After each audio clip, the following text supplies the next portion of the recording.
Ito yung napakahirap sa isang nanay, sa magulang, yung nagkakasakit ng anak. Kaya ako lumalaban niya sa ano na yan. Ito may sakit na naman sa Heaven. Yung immune system niya humihina. Ito na naman. Ano masakit sa'yo? Dibdib. Dibdib at saka? Ulo. Ba't sabi mo sinisipon ka pa? Ilang araw na isipon mo? Marami. O, ayan. Tingnan nyo nangyayari sa amin dito. Eto, bumili ko ng gamot. Bumili na ako ng... Ano ba yan? Ano mo dito? Ito, isuka mo dyan. Ayan. Sige. Diba? Kaya ako lumalaban kasi humihina ang mga resistensya namin eh. Nagsasalit-salit kami nagkakasakit eh. Hindi kami gumagawa ng kwento lang.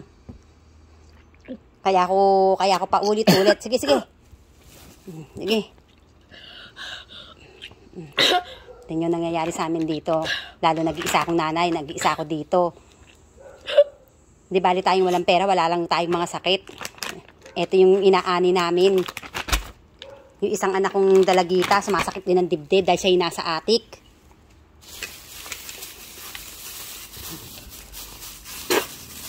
Ba't ako paulit-ulit. Yung mga mikrobyong mga hinahakot na yan, talagang kami nakakasanghap niyan.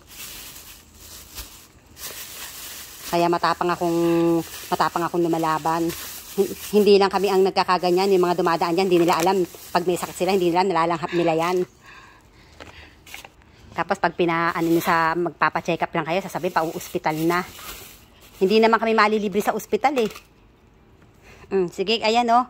Ito hindi to gawa-gawang ano lang.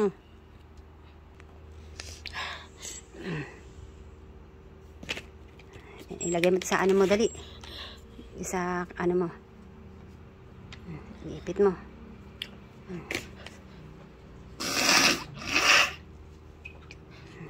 Ilagay mo din sa ano. Yan yung inilalaban ko kasi nga napakahirap ng may sakit ang tao. Lalo itong napakabata pa nitong aking bunso. Siyempre kami kagaya nga naka-aircon kami. Yung hangin sa labas na sinisipsip ng aircon.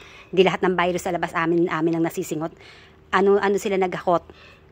Bali ano sila April 2. April 4 ngayon, nasanghap na namin ng lahat. Eto si Heaven ngayon ang may sakit.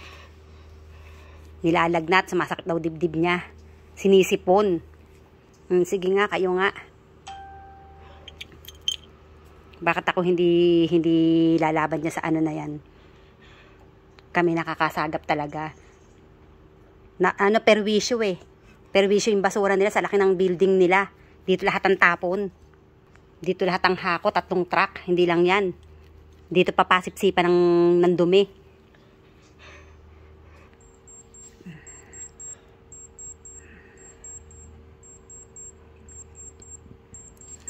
Tingnan ko ano yan. Tingnan nyo, may lagnat na naman siya. Diba? May lagnat. 37.8 eh. Sinap. 38 ang lagnat. Masakit pa ulo mo? Hindi na masyado. Iinom ka na ng gamot. Ayan. Kahit na gabi, susugod ka sa bilihan ng gamot. Para maibili ng gamot. Tapos bumili pa ako ng yung ice bag. Tsaka yung isa. Yung pang mailagay mo na sa sa may eto oh. Bumili pa ako nito. Ayan oh. Para may naka-ready kami. Ito pa. 'Di ba? Gastos abala, yung takot. Bili ko na ito, oh. Kita niyo yan, oh. Kahit hating gabi pupunta ako ng ayoko nang lumabas pero mapapalabas kayo.